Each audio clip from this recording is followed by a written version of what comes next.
Somebody hit record on that soundboard over there. Don't think nothing of it. Oh, apparently we're already live on YouTube. Is that right? Yeah. So there's a topic that Bean and I wanted to actually discuss on today's podcast. And you guys just let us know on YouTube if you want to hear us discuss this topic. It is how to show intimacy to your wife as a man, as a husband, right? It's an important thing to discuss. And, me and Bean, we love our wives. And we're really passionate about the topic, but Cornbread and Chili are so uncomfortable about discussing this important topic that they said they will get up and leave the studio if we introduce the topic. Maybe they're just bashful. Bashful. Yeah, they are a little bashful. Yeah. They are a little bashful. But I don't know what it is, man. So, guys, welcome back to the 3 of 7 podcast. We're glad you're here. We got a special treat for you today, and that is our friend and our brother in Christ, Bean, Robert Castillo. No, Carrillo. Carrillo. Wrong, bro. Robert Castillo. That's hard to believe. The tech guy messed up the last time. He said it was Castillo. I said, there ain't no Castillos, man, in my life. It's Carrillo. It's hard to believe. You got to roll those R's, man. We got our good friend Bean on the podcast today. And he's going to talk to us about some stuff he's got going on and some of the good work he's been doing here in just a little bit. So, Bean, thank you for coming out again, man. And just right off the bat, before we get going into this, because today's episode we're not going to dig deep into Bean's story and his testimony because we already had the opportunity to do that. And so if you want to listen to that, if you want to know more about who Bean is, which I highly suggest you taking the time to hear his testimony because it's extremely powerful. We sat down for multiple hours. Well, how long's that been? That's probably been now a year ago, huh? I think so. Yeah. I feel like it's almost a year. Yeah. So if you want to listen to that, what I'll do is I'll find that episode and I'll link it in the show notes of this video or of the audio if you're listening to it. And it's only an audio portion. I'm pretty sure it wasn't recorded back then.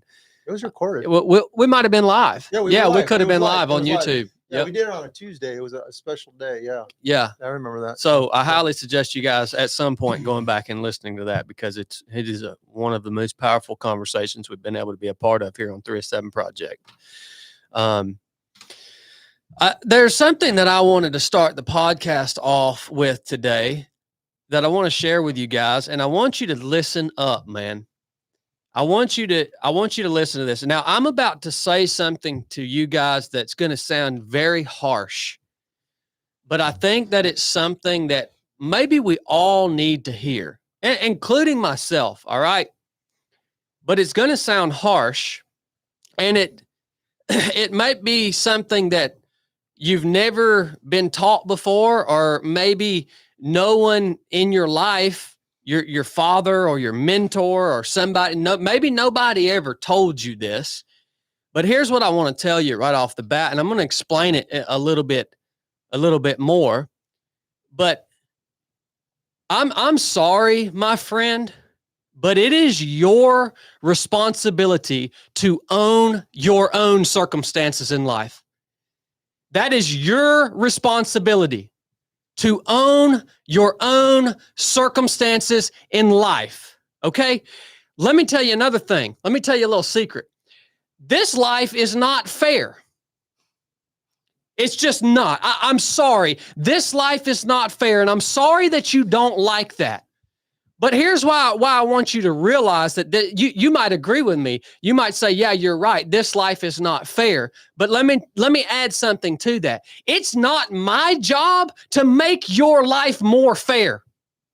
It is not your government's job or anybody's job to come in and fix and change your circumstances or make things that have happened to you more fair to you. That ain't nobody's freaking job, man.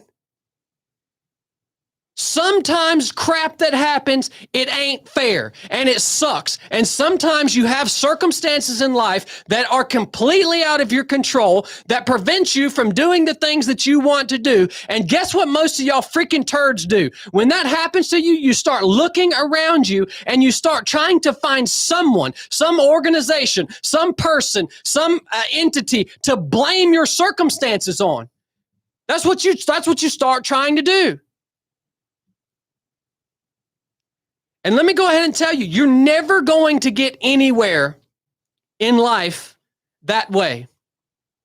No one is coming to save you. No one. Except maybe the people that you've built relationships with who are the closest to you. Like, hopefully those guys are coming to save you, but nobody else is freaking coming to save you. And so don't get mad when something bad happens and nobody comes in to make it fair, or nobody comes in to save your butt because you didn't prepare properly for that bad thing to happen. And let me tell you another thing. When bad circumstances happen and you're not able to go and do the things that you wanted to do or that you planned to do, when that bad circumstance comes up, usually, I'm talking about 90% of the time, there is a way around that for you there is a way that you can find, that you can navigate around that thing that happened in order to get to the place that you wanted to go. There's a way. But guess what? That way is going to be harder. It's not, you can no longer take the direct route. That way is going to be harder. It's going to take you more time. It's going to cost you more. And you know what? Most of you, you're not invested enough and you don't care enough to take that hard way. So you blame you not being able to do what it is you wanted to do on the circumstances, on the thing that prevented you from taking the most direct route from where you are to where you want to go. And you know what? You're a freaking turd, man. Flat out. Let me tell y'all a little story. Matter of fact, I'll tell y'all two stories. One story. If you go and look at my ultra sign up results, since I mentioned that the other day on the podcast, at the very bottom, there's one race down there that says did not start, right? It's a race up in Kentucky.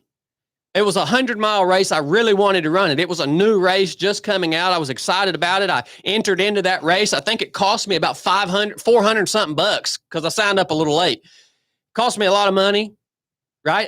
I trained up for it with what time I had, and I really wanted to go run this race. It got down to the day that I was supposed to leave to go run the race. And guess what happened? I got sick. And I knew I wasn't healthy enough to go and run that race. And so guess what happened? My circumstances sucked, right? It sucked that I got sick right before this race. I couldn't have predicted that. It was out of my control. I didn't go run the race. Do you think that I got mad at the race director? Do you think that I expected him to in some way, shape, or form compensate me for the fact that my circumstances changed and I wasn't able to show up to run that race that I wanted to run, that I paid for? Do you think that do you think that for a minute I thought that I should hold him accountable for that? No, it's my circumstances. It didn't work out for me, man. That ain't nobody's fault. Let me tell you another story. I'm going to tell you this story because I want you to realize something. I will never ask you to do anything that I haven't already done. Let me repeat that. I will never ask you or tell you to do anything that I haven't already done. So this year in July, I signed up for an event a year in advance. It's next July. It's called the Yukon 1000. It's a 1,000-mile kayaking race on the Yukon River. I paid $5,000 to enter this event a year in advance.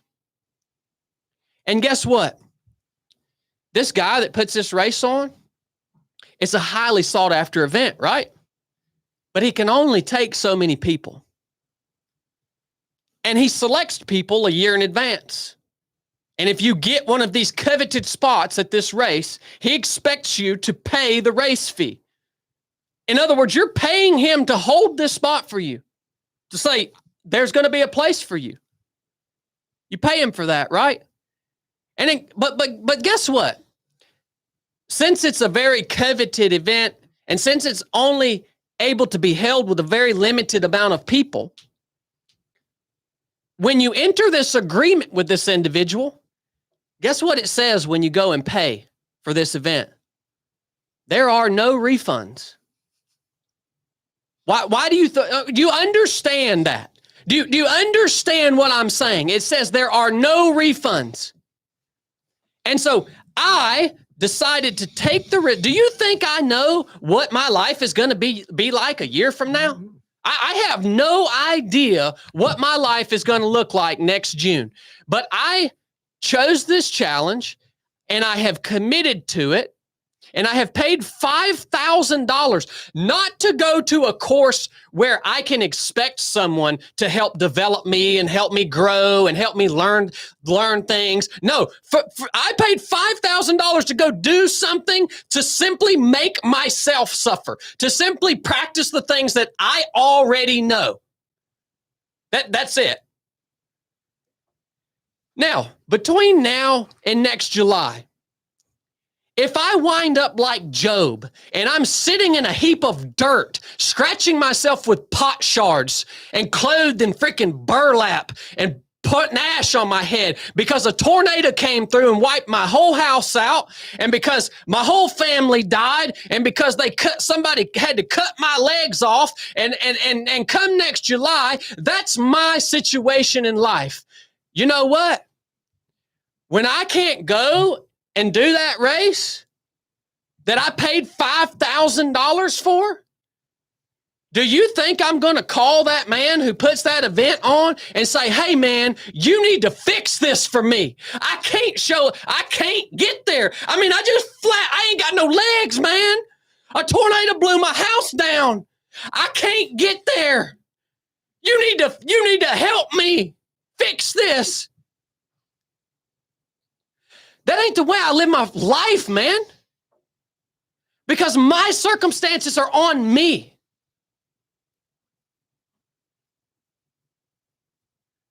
I will never ask you to do something that I have not already done. And I'm so sick of people who get hit with some crazy circumstance in their life, and they want to whine and cry, and they want help, and they expect you to make it more fair for them.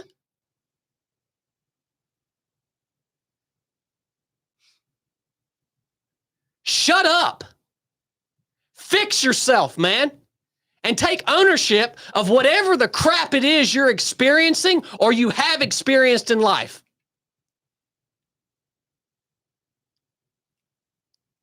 And you know what? If that happens to me next year and I don't make it out to this race that I paid $5,000 a year in advance to go and be a part of, guess what I'll do? I'll hope things will be better the next year, and I'll pay $5,000 again to hopefully have a chance to do it the next year. That's what I'll do.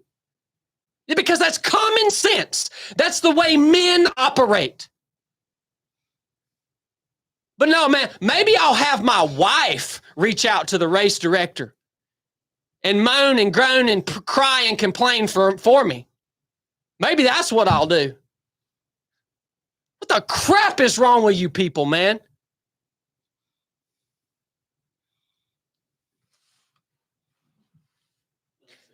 Ain't nobody coming to save you, and ain't nobody fixing whatever the crap it is you got going on. That's your responsibility. And I'm sorry if life sucks for you. And I'm sorry if there was no way, and I'm sorry if you didn't want to work hard enough to find a way to get to where you were trying to get to. Ain't my problem, ain't the government's problem, ain't nobody's problem but yours.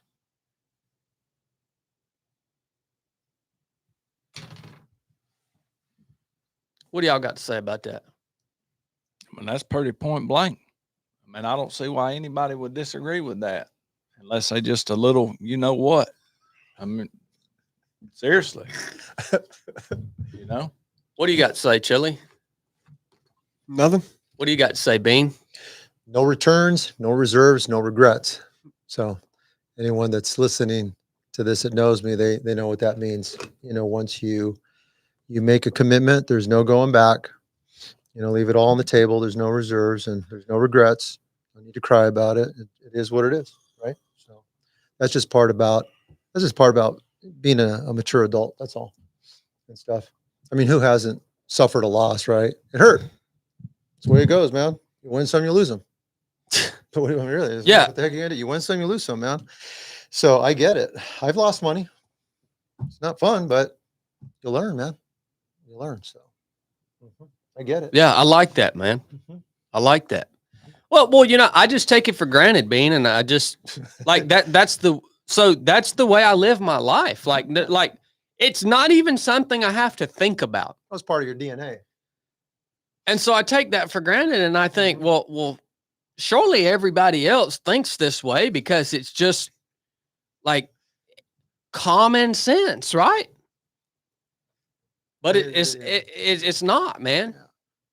I'd venture to say there's less than 10% of the public that think that way, the way you just described. I don't think that that's happening. Mm. I mean, look at just go, you know, social media being what it is. It's a complaint house. People are complaining.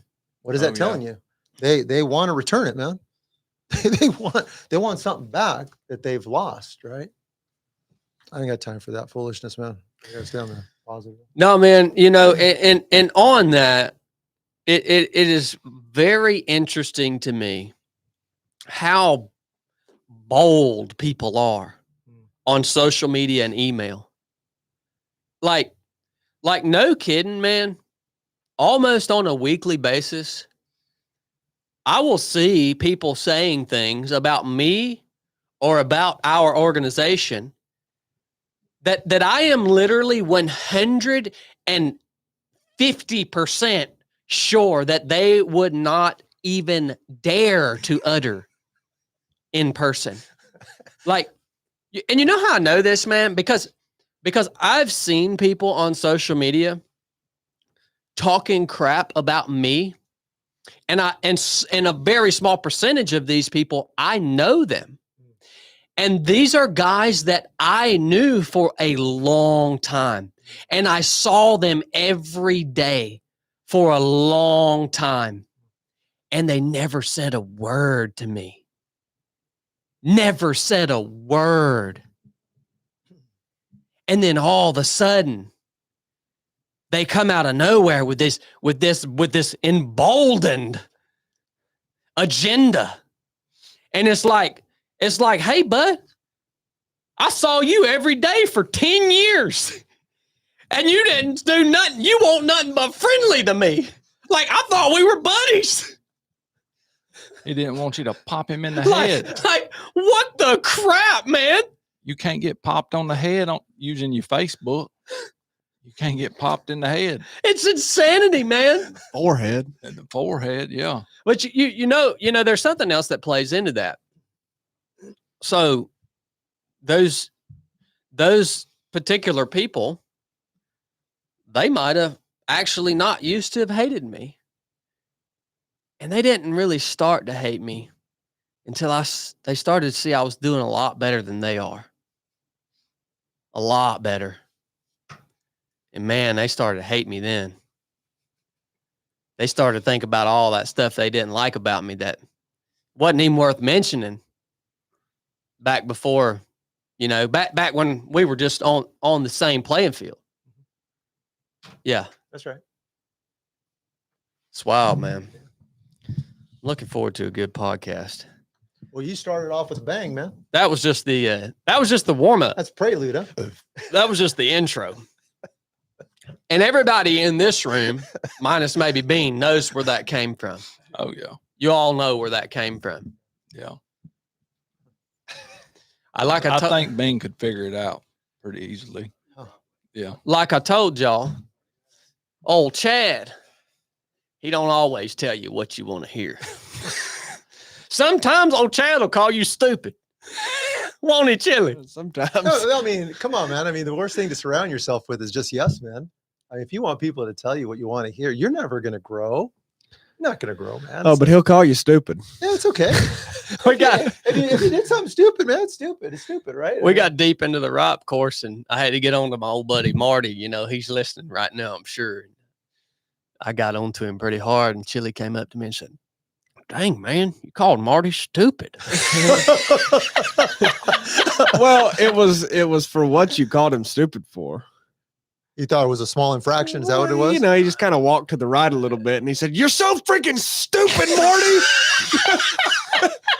Well, you know, when That's you're pretty much how it went down. how many hours were you out there when that came out of Chad's mouth? Oh, you know, we're pretty deep in. Oh, okay, well, It was you know, I pretty mean, deep it's, in, it's yeah. deep, you know. Marty told him he needed anger management classes. He sure did. By the way, we had an amazing ROP course mission this past weekend, man. Anything impactful for you guys for that particular mission? For me, like I said in that after actions report, like, you know, I sort of, this being, what's this, the fourth or fifth one I've done? Fourth, you know, yeah. it's, you sort of see the teams get there and everybody, you can tell there's a little bit of nervousness. They don't know what to expect. And it's like some people like want to totally erase who they are because they're just going to develop this whole brand new way of life by the end of this ROP course. And they already show up with some attributes and some assets. And it takes a long time, a lot of times, for those to start the good qualities. And, you know, the bad ones, of course, got to be squashed. But it seems like it takes a long time for those good qualities, those good attributes to start coming out instead of just busting them right out the gate. And like, there was two people there, Chris and Blaine, that, I mean, just busted theirs right out the gate. And that's what stuck out to me the most. Like, they was willing to use what good they showed up with right out the gate. Mm-hmm. Cornbread, why do you think that is? That some don't right out the gate. I think it's just, you don't know the people. You're Just kind of- nervous about meeting the team. You don't know what to, you don't want to cross a line. Okay. You don't want to cross a line of who you are. You're with strangers. It's You just, it's s- these guys. yeah. I don't know who these guys are. like, Right? oh, they- Okay. somebody might think I'm stupid or, you know, whatever it may be. How about you, Jill?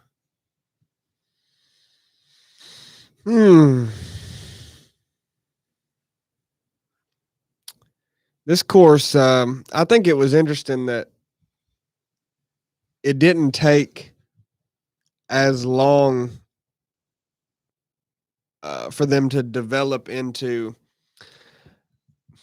not, I wouldn't say a team as usual, because it did take a while to really start functioning well as a team. Took a really long time, really, especially after until it really solidified was deep into the night. Yeah. But I don't think it took this team a very long time to, I guess, care about each other. Like, that's what I tried to articulate, is this was a very, very selfless group, probably more so than usual. Yeah, I felt like.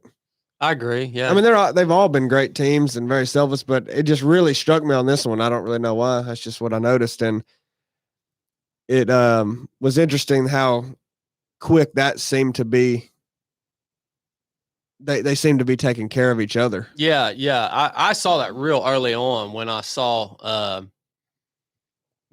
we had one team member quit on this ROP course, but his feet were pretty jacked up early. He must have had soft feet. He'd never walked up a hill. So his feet were soft. But like, I saw early on his teammates like propping him up, Yeah. fixing his nasty feet for him. Yeah. Like early on. Real quick. Yeah. Real quick. What does that like, mean? Fixing his feet for him? What do you mean? Like taking his boots off, really? Okay. drying his feet up, getting, you know, bandaging on his blisters Okay. and stuff like that. So yeah, that happened early on. And then carrying each other's guys who needed their packs carried or whatever, that all started happening real early. Yeah. Yeah. Is early like under 12 hours? Yeah. Oh, yeah. yeah. Yeah. Yeah. The first 4 hours. Yeah. Oh wow. Okay. Yeah. It was pretty good. You know, your team being your Rob Course team was Rob Course team 1, right? That's right. First team to ever do it. Bean was the first team to ever go through, and you guys are still to this day the only team that has finished the rite of passage with 0 quitters. Is that not crazy, man? It's I crazy. think that's crazy. Yeah, I no, mean, it's Well, crazy. It's crazy. What do you think when you hear that? Obviously I'm proud of it. I'm proud of our team. Because I know, like, I'm thinking of Aaron right now. I think Aaron weighs over 300 pounds, man, at the time or something. I mean, he's up there, right? He's pushing it. And he's back then he was heavier. And I've never seen a guy suffer to cover ground for 24 hours like I saw Aaron. I mean, so when he was in the front, I looked at him shaking, quaking. I mean, that was all I needed, man. I can keep moving. That man is moving a lot of weight on his body. You know, it's incredible. he was hurting. Dude, he was hurting. I mean, you know that his mind has to override that, right? And obviously we shared each other's burden, you know, packs and all of that. And I have good memories of our ROP. I do, you know. So we had a good team. Obviously, I'm proud of our team and all. But I definitely think it's something that people could finish. I'm not saying it's easy. It's not easy. It's hard, but you can finish. And I think teamwork is a big part of it. Yeah. Encouragement, right? Yeah. Managing your words and being a source of strength when someone gets weak and you know you have strength, give it to them. Give them some strength. You know. Yeah. I mean, have you had people sign up for the ROP and don't show up to the ROP? Oh yeah, every class we have people who don't show up. I mean, I'm talking about they didn't show up to the start line. Yeah. Oh yeah. Every class? Yeah. Every team, there's a handful of people that don't show up. So they Yeah, paid. that's part of what my whole tirade was about in the very beginning of this episode. That's yeah. Wow. Because the people that don't show up, they want to blame their circumstances. They want us to fix their circumstances for them. No, we can't. Yeah. We can't. Yeah, man. that happens No, every you class. can't fix their they need to make their own circumstances. Yeah. You know, it's like you go out and you fix that thing, do whatever you got to do. But there's plenty of things that I've signed up for over my life. There's no refunds, right? The policy's no refunds. I've even worked in an organization where I've taken money. There's no refunds, man. Yeah. We have to set up schedules and all this planning. And if you don't make it, you're not getting your money back. It's just the way it is. It's not because we're meanies. So we're running a business here. It's an organization. There's policies, procedures, and all of that. So You know what I remember most about your team? 2 things. One of the things I remember most about your team is when Brooks Cobb stepped up in the wormhole. Oh yeah. You remember that, Chili? Yeah. When now Yeah. all them jokers, Yeah. they started melting down, and who stepped up to keep the energy up, Yeah. to be the voice, the encourager, Yeah. the steady force? It was Brooks Cobb. In the worst hours. Yeah. Yeah. In the worst hours, at like 3 a.m., you know, it was like, yeah, Brooks came through like Superman. Mm-hmm. He really did. Yeah, That's man. when you really got to, because Brooks is a quirky dude. Like like when you first meet Brooks, you're like, well, I don't really know about this guy. Like he seems like a good dude, but when I saw him do that, like it gave me a whole new, not a whole new, maybe I didn't have a perspective on who he was in the beginning, other than that he's a quirky dude, but it made me realize, okay, this dude's legit. Like he cares. Oh, he cares. cares. Oh man, Brooks has a heart of gold, man. I mean, he was my crew chief, man, from a 100-mile Yeah. race last year. I mean, Brooks has a heart of gold, man. His heart is there with you. Yeah. Right. He wants you to do well. He wants you to finish. Right. Yeah. No, it's good. You want someone like that on your team. Yeah. Sure. When it gets dark and difficult, right? You got to have somebody like that. Yeah. And the second thing I remember about your team most is when you accused me of sitting down. Oh, he did. Oh, he did sit down. He did. He sat down. It's okay. Yeah. Yeah, no. And I mean, Chili, well, it's- Chili he can do reminded whatever- me of that this weekend. Yeah, he can do whatever he wants, right? I did. We talked about you this weekend. We passed the very stump that he sat down on. Did he sit on it again? No, he didn't, but he looked at it. I still hold to my. You were talking about integrity this morning. Yeah, I know that. I- you had a break. in your I integrity at still that time. hold to my Yeah, statement that I yeah. did not sit down. Yeah. He said he leaned. It was. I don't care if he's leaning or not, man. The man sat his rear down up against a rest post, man. He got a piece of rest. It was When the wild. rest of us could not rest. It was It was wild. a no sit down event. There was no rest. It was You wild. couldn't take the weight off your You body. got- This dude took weight off of his body. You guys could say that all you Yeah, want. man. I mean, I did not sit the down. thing and the whole persona, the Navy SEAL thing, the military thing, and then he leans, man, up against the wall. It's like, come on, man. But anyway, It's pretty crazy. we can This move on. this team this weekend, what I liked most about this mission is they got to witness what a team looks like in the complete absence of leadership. They got to feel that, like what that feels like, right? Like, oh wow, the wheels are falling off. Like, how are we going to get through this? And it caught up to them in the wormhole. So those, 12, 1, 2 in the morning, and they got to feel what that feels like. And you could tell it was freaking them out. There was zero leadership. And we came out of the wormhole and we turned on that gravel path that starts to climb up the mountain. And we come out of the path, we come out onto that gravel path. They get into dual file. There's zero leadership. I yell at them for a little bit, and then I immediately fire their 2 squad leaders. And then I immediately hire 2 new squad leaders. Now, I didn't know if these guys that I hired were going to step up or even going to try. I just assumed maybe let's see if they try. And these 2 dudes, literally from the instant they were hired as squad leaders, both of them stepped up and they started communicating with each other. They started leading their team. They started encouraging their team. They started fixing things. I mean, from the instant they were hired, and the whole situation, like, turned around 180 within 30 minutes. Nice. Within 30 minutes. And that was my favorite part, is knowing that they got to experience what it feels like with zero leadership, and then getting to experience what it feels like when you have leaders who are not perfect, but who are just making an effort to do their job. Yeah. And to come up with things that work. And if the thing they came up with isn't working, well, then let's come up with something else and let's try something else. Like, and those guys did that for those 2 guys that I hired as squad leaders. They did that for the rest of the mission. And that's when it became a team, right? That's when it became a team. Like Chili said, they were selfless. They were serving each other. They were doing all that stuff, but it didn't become a team until they had some people who were willing to at least step up and try to lead. You know what's so good about that story that you're saying? It's so applicable to life. Like, you're saying it's after midnight, it's gotten depressing, it's bad. You have some leadership replaced, but then that in about 30 minutes, the whole spiritual feel of the environment is changing for the better. That is so important, man, in life when life sucks. When there's no other way to describe it, my life sucks. That in a short period of time, it could change for the better, right?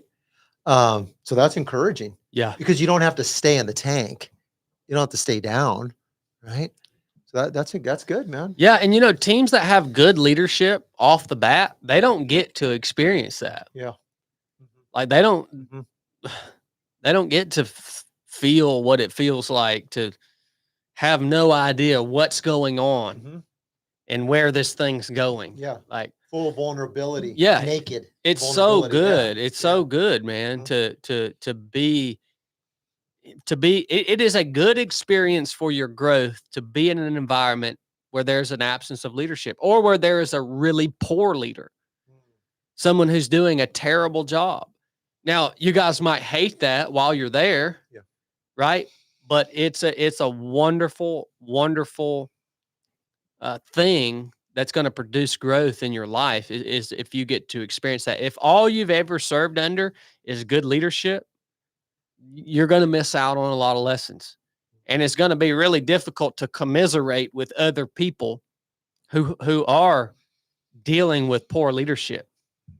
And so that was my favorite part of the mission, man. It was an unbelievable turnaround.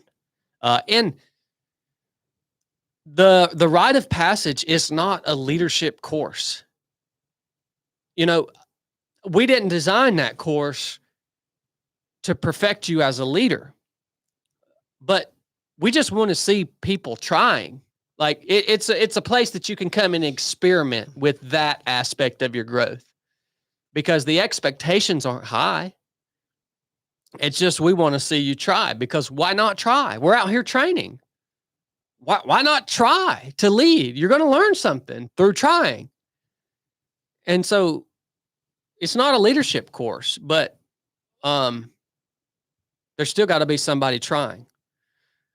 Announcements for this week. Speaking of leadership courses, if you want to join us on a mission that's more leadership driven and where there are more opportunities to lead and be led, and if you want to be critiqued as a leader and be in the spotlight as a leader and figure out where your strengths and weaknesses are, the Proving Grounds, I think, is the best place for that.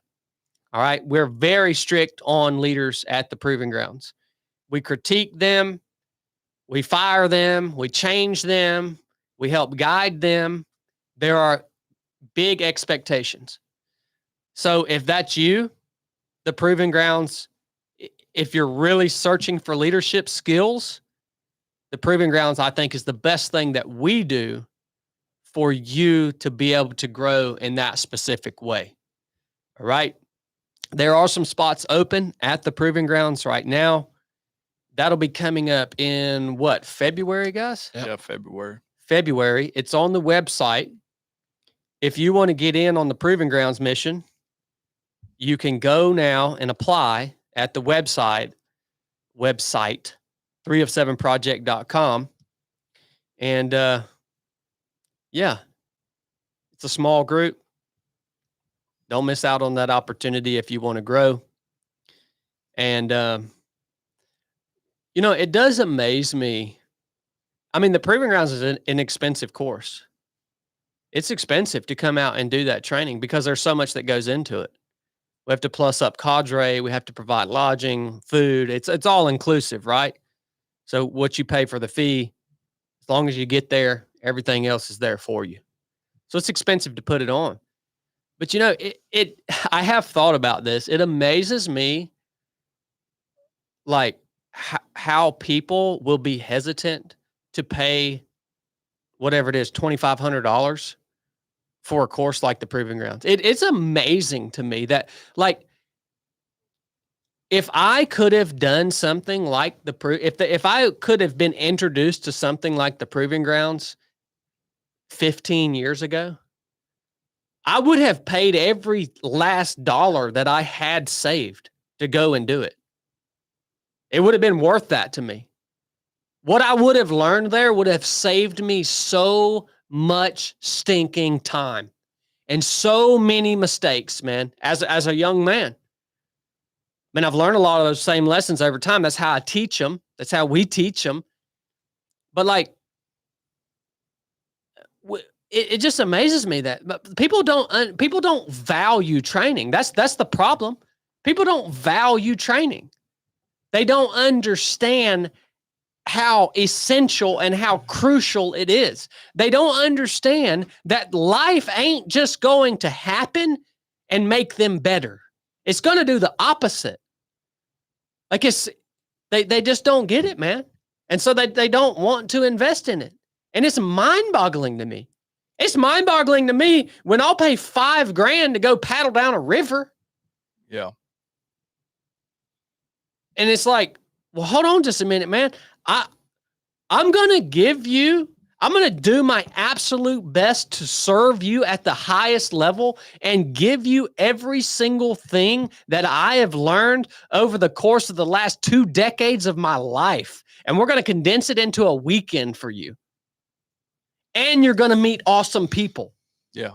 And potentially create lifelong friendships and relationships while you're there. But you want to turn down that opportunity? Well, Okay, man. Well, just keep going the way the world's going. You're not going to like where you end up. It amazes me. So if you want to apply, you can. That's a, and this ain't for a selling point. Like, No, I'm truly doing it- amazed. Yeah, doing it as a student myself. I remember, I think I was troop 3. Yeah.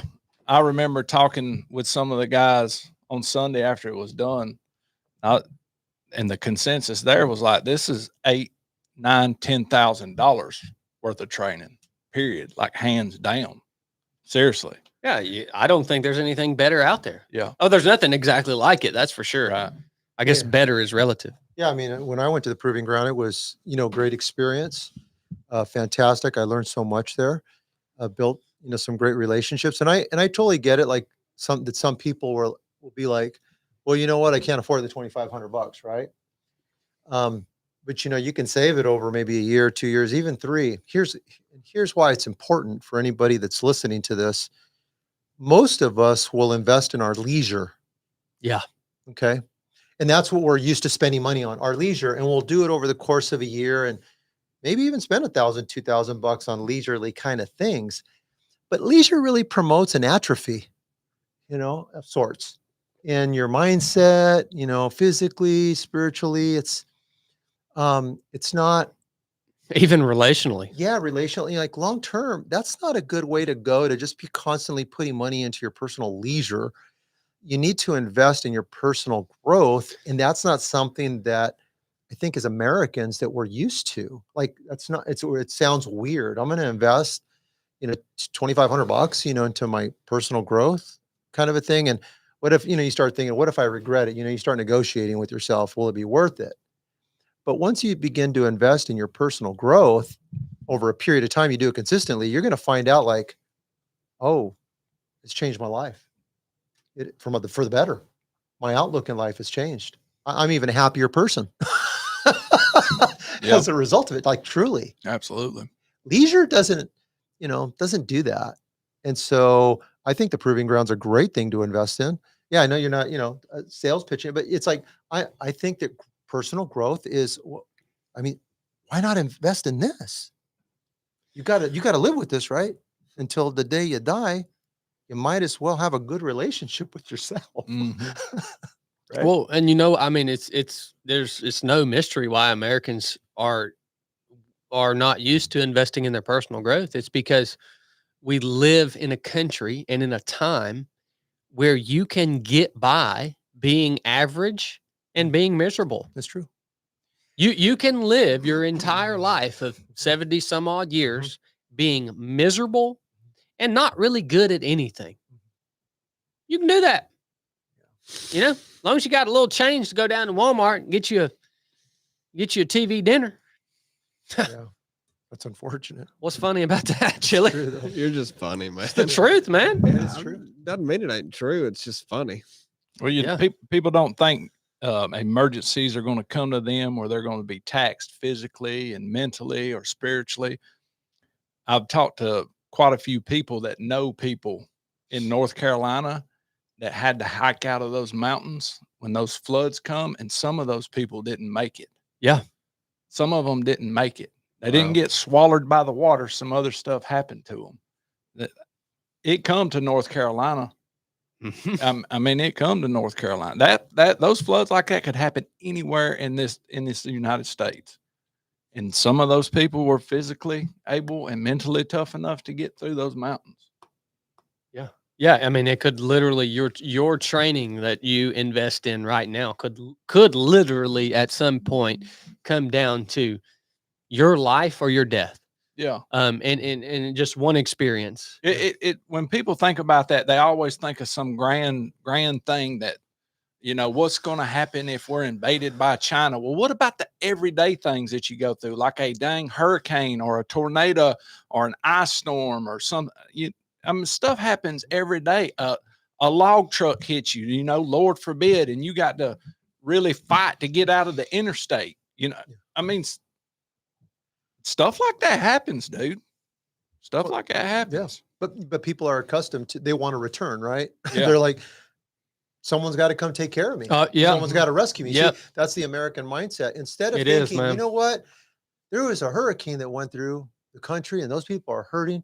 What could I do differently with my life? How could I set up my life so if and when that happens in my community, I do better than the average person, right? Yeah. That's how you need to think. You know, people get so worried about stuff. They're on the defensive and like, who's going to save us from it, right? Instead of thinking, well, how can I be proactive and do well in the difficulty? But Americans don't think like that. Yeah. They don't. Mm-mm. We have insurance for a lot of things. Yeah. We want to be insured. All right. Yeah. We want to be insured. That's a good point. Yeah. It's true, man. I don't. You know, I don't Hey, either. but you live on the wild side, Chili. Jeez. Oh, You're wild. you're exactly right, Bean. And Yeah. and I have been thinking along those exact same lines. You described it very well. But I mean, what a terrible thing that has happened there in North Carolina and Yeah. even in South Georgia and Mhm. places. I mean, it's an absolutely terrible thing, man. But it does. I mean, so that's where my mind goes. Mhm. My mind doesn't go to my mind goes immediately to, okay, like what can I learn from that? Mhm. You know what I mean? Yeah, amen. Immediately. Amen. Because if you get too bogged down, what it is you're getting locked down to a sense of security. And if you dive into security in life, you're going to lose courage in the process. You will lose faith. You'll lose risk. We got to raise children, right? And a lot of parents, they want to protect their kid. They want them to be secure. They don't want no one to hurt the kid. But when that kid grows up into the world, you tell me, do you want the kid to be secure or do you want them to end up being a brave adult? Yeah. Which one do you want? If you coddle this kid and you're just focused on security, you will have a coward for a child. Yeah. And then you take that into adulthood and you want security, right? I mean, just save me. Yeah. You're the life insurance policy kind of person. And I'm not saying there's not a place for insurance. I'm just using it as an analogy. We're in a bad way right now in our country with that Yeah. line of thinking. That is not, I mean, we're hurting for men. It Just took brave men. it took me about 16 or 17 years of having children to learn I got to quit being afraid to let them fail. That's right. It took me that Mm. long. Yeah. But and when I finally did, it helped me too. Like I can't be afraid to fail right in front of them. Mhm. It took a long time for me to learn that. I'm glad you said that. It's all good stuff, man. Yeah. The only other announcement I have is we do have our Patreon giveaway. When's that going down? October 16? Don't ask me. 16, Blake? blank yeah, question. October 16th. Patreon giveaway. What are you giving away? We've got a handmade quilt that my mom made. You're We've giving away got- a quilt? Yeah, we got a custom knife by Shea Butler, our friend Shea Butler. We got slicky. some custom handmade frames by Eric Harris, the frame maker. We have got All Sookie is stuff right. from Salty Warm. Britches. What else we got, Blake? $500 barbell apparel gift card. We got a $200 hoist gift card. We're giving away a free spot to a ROP course next year. Any Wow. course you want to get in on, and a $100 gift card to our store. So How do we're you get in this drawing? giving away. Just join Patreon. You're in the drawing. Oh, I am. Yeah. You know what else you should throw in there? You know, how sometimes he braids up his beard. Yep. Get every little braid and cut a snippet of that sucker and throw it there in the box, man. Agreed. You know, And that's. I mean, dude. Now you're talking about giving away $1 million prize. I thought they could use it to spark up a fire, man, a fire starter. Or something. Tinder? You know, Tinder, yeah. Wow. But yeah, we got a lot of stuff. So you don't have to be in any certain tier That's cool. or anything. It's just if you're on Patreon, we will randomly select you guys for each of these items, one person per item. It's not all going to the same person. So that'll be done live on the podcast October the 16th. So thank you guys. You got one more announcement. What's that? Don't you guys got a trail race you're doing in November? Oh, thank you, Oh, Bean. gosh, dude, you sound like Courtney and Brooke now. Oh my gosh. Are you going to be there, Bean? Man, you know what? I just got back home from a 10-week business trip and stuff. I Yeah. haven't had time to think, you know what I'm saying?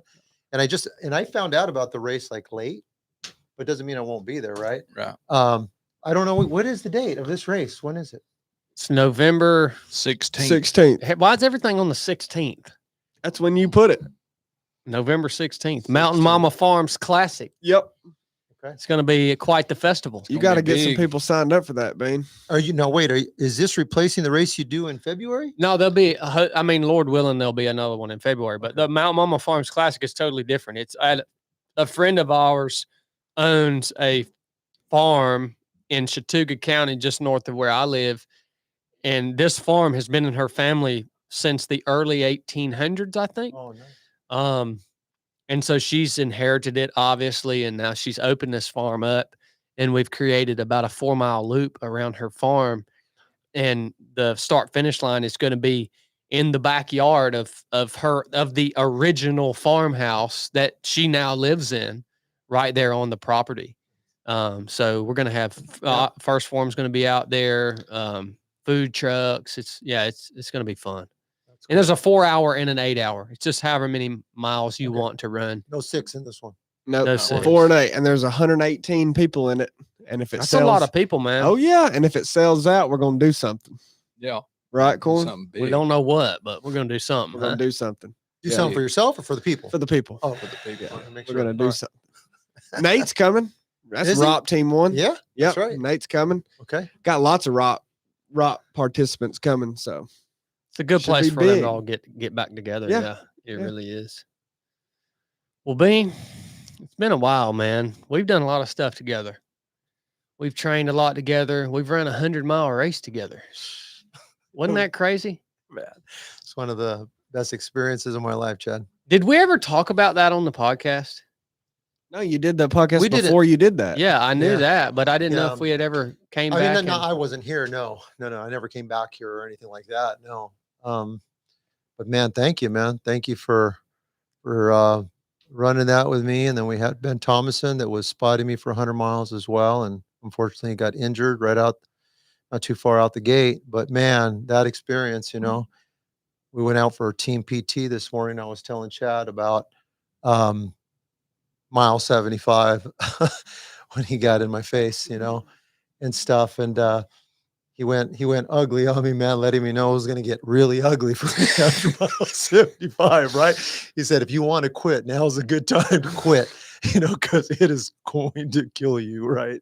And, but it was exactly what I needed to hear. But that was definitely one of the best experiences of my life. Yeah, it was through pain, right? So, but wow, what an experience, man. How All did of that it. and how did that come about? Didn't I tell you on the ROP course that I would run a 100-mile race? No, with we you? were at the basic course. Oh, We were at the so cool. basic course, and I was telling you about this. I was asking you about ultra running, and there was a race that was brought to my attention. It was brought to my attention through Brandon Rager, who was in our platoon for Bravo, okay, for the Proving Ground. He had brought it up, and so I was just toying with it. I was thinking about it, and I asked you about training at the basic course, and I brought this event up that it was happening in December, and Greg Richens was sitting with us by the fire. This was like at 2 a.m, man. I mean, we finished. Blake was late. probably already in the Oh, tent, right? Blake was. He was. No, man, come on, brother. Integrities, man. Come on, man. Oh, soak it. Man, it's like, but you said to me, I could do it. I could train for it. We were talking how long should the training be, and you go, if you do it, I will do it with you. I thought that was big for you to say that, right? But I didn't. Nah. Well, I was going to hold him to it, or I was going to get on. I didn't- or I was going to go online and badmouth him Well, like everyone else, right? I'd have something to badmouth him about. I didn't know what kind of man I was dealing with now, Well, you're dealing with the beaner. Yeah, I had no idea. But I didn't make the decision to sign up Cornbread immediately. That was like in March. And I didn't make the official decision until July 4th of last year to do it. And after that, I contacted Chad and I basically said to him, hey, man, I've decided to do this. I need you to keep your word and stuff. And you know what? true to form, man. He kept his word and stuff. And I was like, right on. You know, I got less way to get out of this thing now, right? Yeah. It just got tighter. So that was great. And I had a great team, a great crew, man. Obviously, Brooks, I mean, was there, and I had 6 guys crewing me and 2 guys running, the full way with me. And I just had a fantastic team. As far as team, I couldn't have done it without the team, man. And then you know that, right? So, but Talk about why you decided to do that, Bean. Because it had a bigger purpose to it. Than just yeah, you it was a running a hurdle. fundraiser, right? Through Yeah. our company. The company I work for is Cancer Doctor. They're found at cancerdoctor.com. We're not medical doctors, but um 1 out of 3 women are going to get cancer in the United States, 1 out of 2 men. It's getting close to it's 1 out of 2 people. It's getting very Oh close. my gosh. Yeah. There'll be 2 million cases this year, the highest ever. And whether you like it or not, there are cancer registries worldwide, around the world. When you're diagnosed, your name is going in a system, okay? And ever since the COVID shot, came out, those registries for the 3-year period of time have more names in it than in any other time before.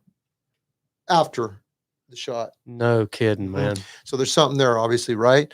They say in science, correlation is not causation. They're very apt to say that, but nonetheless, it's like, well, it's something very suspicious here that's taking Yeah. place, right? But when you're talking about getting close to 1 to 2 people in their lifetime getting cancer, and the standard of care is chemotherapy, radiation, and surgeries, and all, and the fact that if you're diagnosed with cancer, it's about, it's almost 50% of the public will file for bankruptcy. The financial load of cancer is huge, even if they have medical insurance, because it's not going to pay for everything. So it's a shock. It's an eye opener, right, of suffering. So any event, we connect patients with physicians that are providing integrative care, alternative care. It's not conventional care. These are healthcare providers that are looking to address a human being from head to toe. That even includes psychologically, emotionally, spiritually, along with the biological side, right, of the disease and all.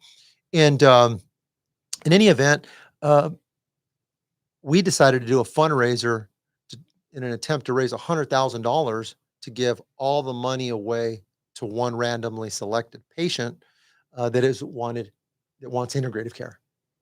And so that was the why for the 100-mile race that we did last year. And you guys were generous enough to have me come on and to talk about it. And I think it accounted for like a third of the giving on the fundraiser. It was all, tax deductible donations and all, but it changed somebody's life. It changed somebody's life, and we got a chance to minister to that individual in the name of Jesus, along with giving them good quality of care. Um, it's important, man. It's important to help a person when they enter into a crisis, man. There's too many people in the United States that enter a crisis and they suffer alone. And when you have a health crisis, you should never suffer alone. It should never happen. And you need a team during that time to lift your spirits and help you get out of that funk, right? That's bound to come. So that's why we're here again. Right? What is this specifically? How does this money that you're able to raise and then select a patient and bless this person with this generous gift, and generous meaning from everybody who decided to contribute? Yeah. Like, how specifically does it help them? So first of all, medical insurance doesn't pay for integrative or alternative care. That's the first thing you need to know. The question that comes up is why? Well, here's why. There are cancer guidelines that oncologists need to follow. All right. That radiologists, oncologists that are treating these cancer patients, they are bound by these guidelines that are updated every 3 months. And whatever's in that guideline, that's what medical insurance is going to pay for. It doesn't matter that there's something that you could do for the patient outside of those guidelines that would help them, whether it's to alleviate their suffering or where there's evidence of, oh, wow, it actually kills cancer cells. If it's not in those guidelines, medical insurance isn't paying for it. Doesn't matter what you think or how you feel about the matter. At that point in time, if you wanted to do these other treatments or therapies, you'd have to pay out of your own pocket. Okay. And here's the reality. What's in that book is full dose chemotherapy, full dose radiations, surgeries. Those are the big three. Once you get outside of that, you're now in the world of either integrative care, which means you're combining one of those three in a different way with natural substances. As an example, that would be integrative, taking the best of both worlds, the holistic world and the conventional world. And there's the alternative physicians that they only use 100% natural type substances, right? For the cancer patient. In medical terminology, this is known as CAM often. CAM is an acronym that stands for complementary alternative medicine, that is being used in conjunction with, let's say, the standard of care. Okay. So those patients, those bills can run up in tens of thousands of dollars. I've met patients over the years, and I've been working with cancer patients now for 10 years, that mortgage a house to pay for their cancer care, that sell cars, that do fundraisers. I mean, look, they're in a health crisis, right? And job number one is to alleviate suffering. Patients are more afraid of the treatment than they are of cancer. That's the reality. They're afraid of the treatment more than they are the cancer. There are a few patients that opt to do nothing at all. They're just like, hey, I'm going to live out my life. One of my aunts got lung cancer in her 90s or something. They wanted to treat her conventionally. She laughed. She lived a very full life. She's like, I'm in my 90s, right? And she's like, I ain't doing anything, man. I'm going to live out my life and I'm going to have a good time. And that's what I'm going to do. And that's exactly what she did. She took zero services from medicine. I forget how long it took for the tumor to grow in her lungs, where it started affecting her oxygen levels. She had to get an oxygen tank and stuff, like have it at night. And then it turned into a 24/7 thing, if I remember correctly. But I think she went, like, I want to say over a year, may have been a little bit more, but most of that time with the cancer diagnosis, she had still a good quality of life. Why? Because she wasn't receiving the toxins, Yeah. Yeah. because the chemotherapies are highly toxic. Most folks don't know that chemotherapy also is a carcinogen. It will cause a secondary cancer, which is why there's a lot of reoccurrences in the world of cancer. Radiation is a carcinogen. When you think of radiation, think of a nuclear bomb and radioactive fallout, right? And all the things that happen to the human body as a result of that. I remember hearing one doctor who worked in the field of radiation saying, yeah, radiation is the gift that keeps on giving, because you are changing the DNA structure of the body. It ain't going away, man. This is going to change you. So it's a very difficult thing, right, that the patient faces. But then you add the financial aspect. I got to pay for stuff that's actually maybe better, or gives me some hope of better, or not having to suffer as much, right? And that's the field that we work in. And so raising the money is to give that individual to pay the doctor care, right? These other forms of care. That's what we're doing. We're not handing the money straight up to the cancer patient, just so everybody knows. When we get a winner, we talk to them, get their story, obviously. We want to find out what they were looking for, what they were hoping for, all these things. And they fill out some of that information when they enter the drawing, right? But we accompany them. We will accompany them to the center. Catch a plane, let's go. We're going with them, right? And we want them to feel the love of God. We want them to feel compassion, encouraged. We want them to know that there's people that care, right? And we do it obviously in the name of Jesus Christ. That's why we do it, right? But we don't charge the patient for anything. Our company does not charge patients for anything at all. The way we make our money is through the doctors that we vet, and I personally vet facilities, like in person. I'll inspect them and evaluate them, and my background is in safety in that way. So that's what we do. It's busy work. There's about 5,500 Americans that'll be diagnosed with cancer every single day. Today, 5,500 will be diagnosed. Tomorrow, 5,500 will be diagnosed. It's the second leading cause of death in the United States after heart disease.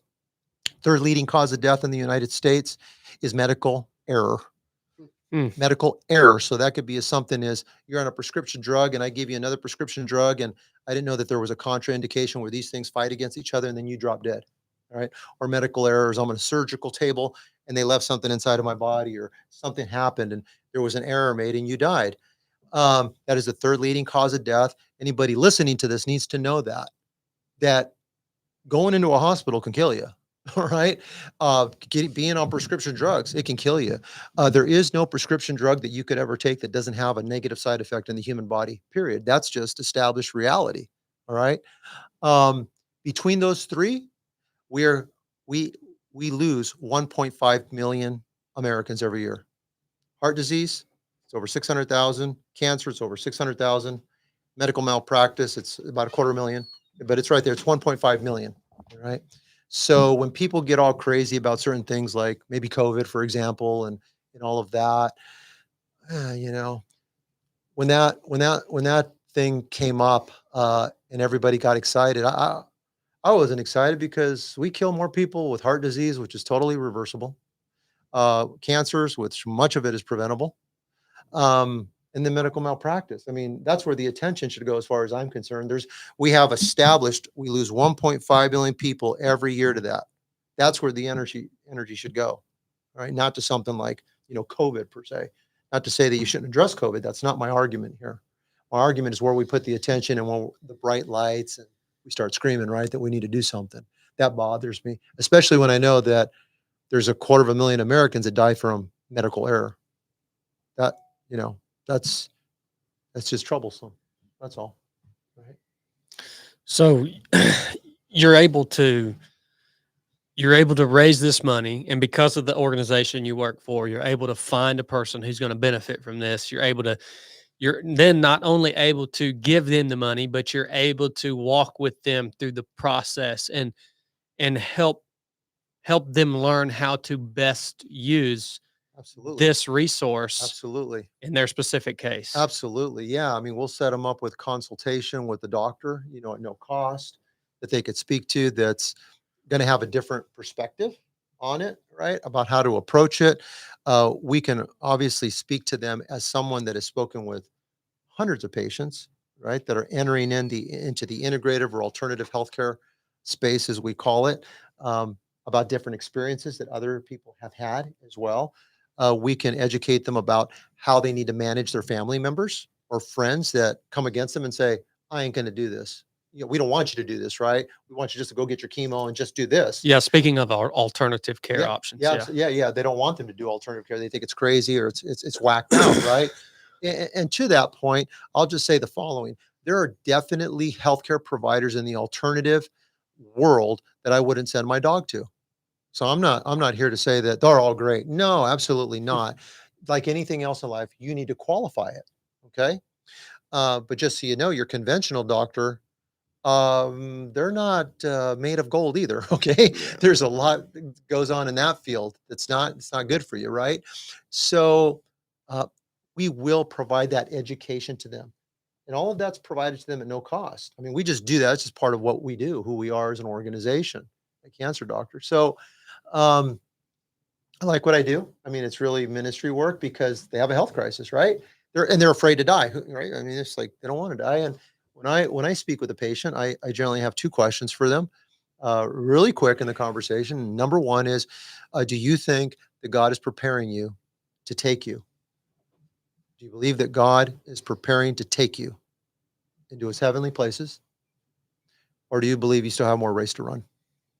And based upon the response to that question, that will determine how we are going to manage the case with this individual, right? But it's a very important question to ask. Okay. And I would say that most people, 9 out of 10 are saying, I still got more race to run. Yesterday I had a conversation with a spouse about a patient that I had met a few years ago. And I heard that he wasn't doing too well. And I heard he couldn't communicate anymore.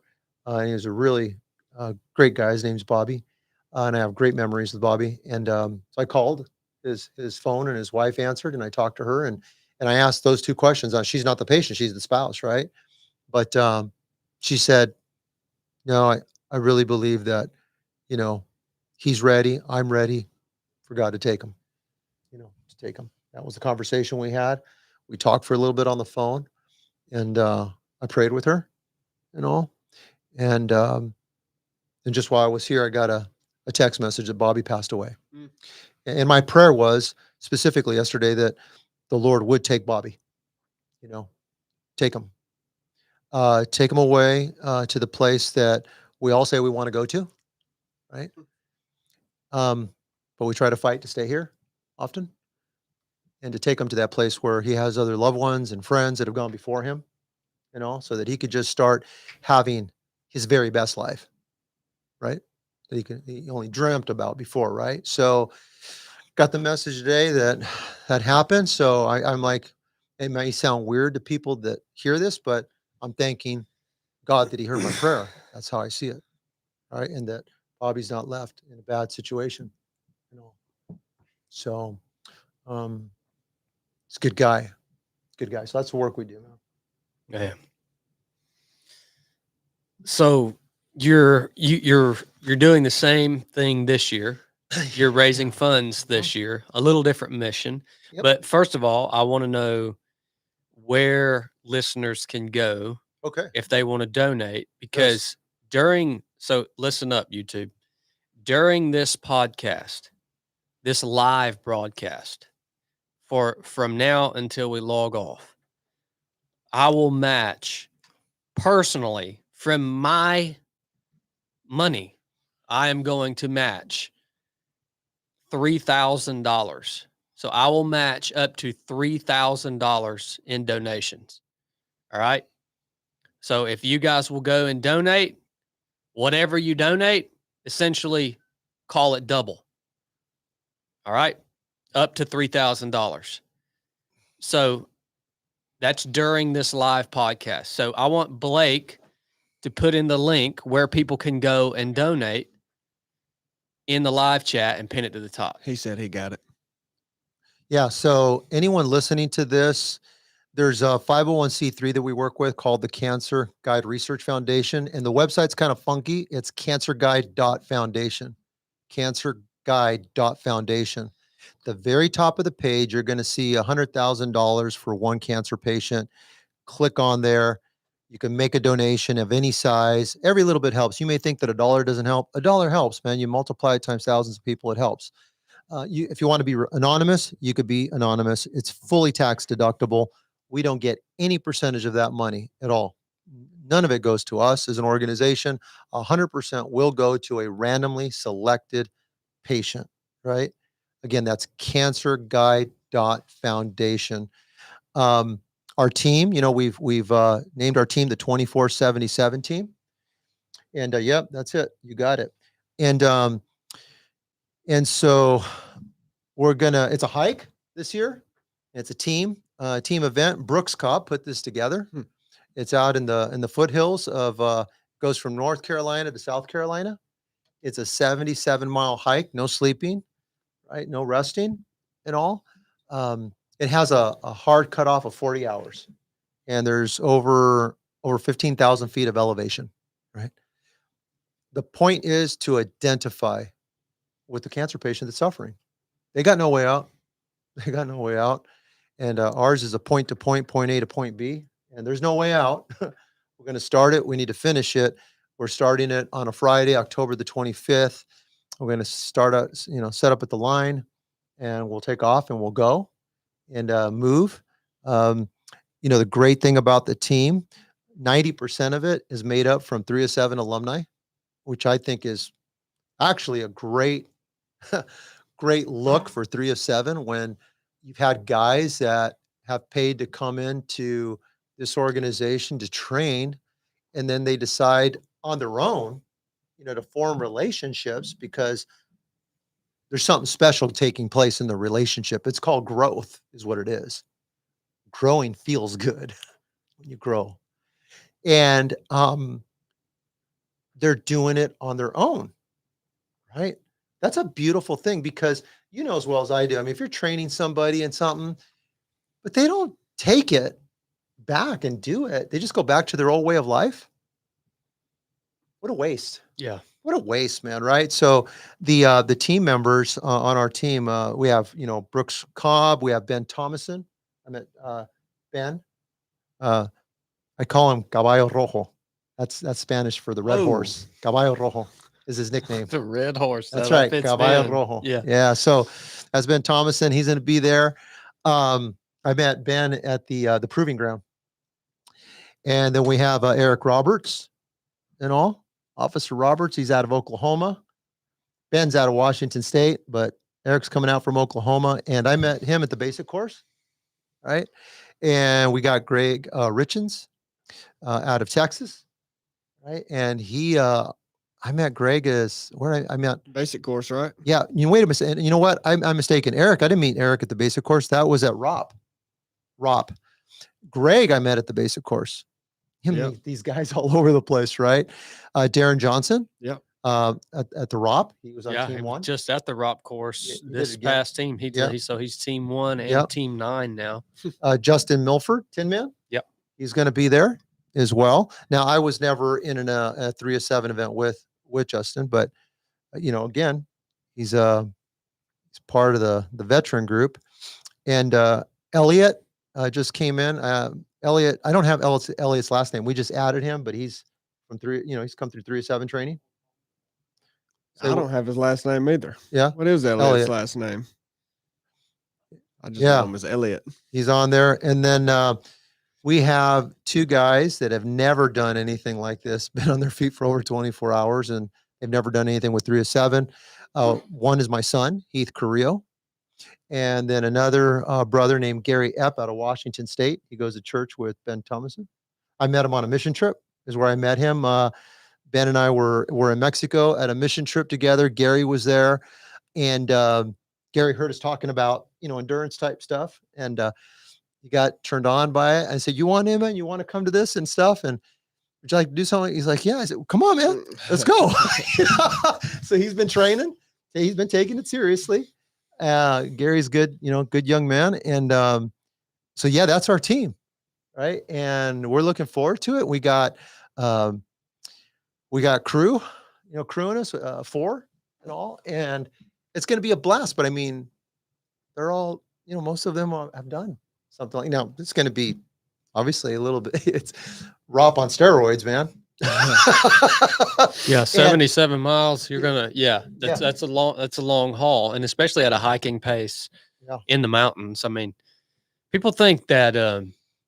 So if you're good at running, in my opinion, it's easier to run 77 miles than it is to hike 77 miles, because what ends up getting you is the time on your feet, right? So if you can run it and you're good at running, you're done way sooner than if you hike it, right? So if you're intentionally staying at this hiking pace, yeah, it's the time on your feet is what gets you. That's what begins to cause the most pain. Yes. Yeah. Yeah. Yeah. And then the trail, apparently it got some damage from the storm. It went through the Carolinas. It's still open, as I understand it. Cobb Brooks is the one keeping tabs on all of that. But I think, there's down trees and stuff like that, but we're still going to be able to do it. It's going to become a little bit more difficult now, right? Some obstacles and stuff, but yeah, I'm looking forward to it. We got the trail to get. When is that going down? October 25th. It's a Friday. Oh man, it's close. Oh yeah, we're coming. We're tapering down, and then it'll end like after midnight Saturday. Your Sunday morning type hour. I think we have a firm start time at like 10 in the morning, and a 2 a.m. Sunday on the 27th, where it's going to be finishing. And those start times and end times have to do with, there's some water crossings, like where our crew has to come like on a boat in some place to bring us some stuff, right? Something like that. I don't manage that part of it. We have people with different responsibilities. Best you just leave that to somebody else. Yeah. Yeah. Well, I mean, I'm just kidding. yeah, I mean, my people, we swim through rivers, brother. We don't use boats, man. We just cross them, bro. We don't use boats. And we kind of like phobias with the water like that, right? We stay on dry land. I don't blame you, Bean. That's it, man. That's wild. Yeah. So you've got a crew of 4. Yeah, a crew of 4 right now. So Are you guys going to wear a tracker? yeah, we have some yes, question is yes. Yeah, because I want to be able to share that tracking link, and I want to be able to look, watch, and see where you guys are at. Why don't and you how just you're come moving. out instead? You can come out with us, man. I'll have to look at my calendar. Cancel We it. got a Yeah. Cancel whatever you speaking got, man. engagement. Cancel. I'm pretty sure it's a speaking engagement. Would you rather be Yeah. talking or moving? Oh, I would much rather be moving. Well, moving. schedule, man. Let's go. Send me chili, man. Give me chili. Bean, you've been Send- talking. You've been talking to me all morning about commitment, man, and integrity. Yes, I got to show up to that speaking engagement, Well, man. why don't you go and then jump in wherever we're at? You could do both. That's a possibility. You could Yeah, do that's a both. possibility. You we'll could see. do both.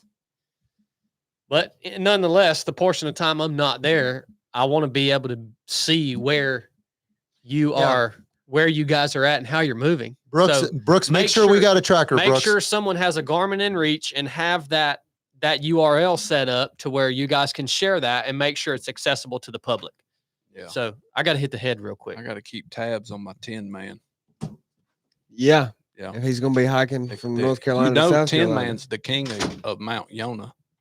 Like you getting somebody legit. Yeah, tell me about it. He wears Yona out.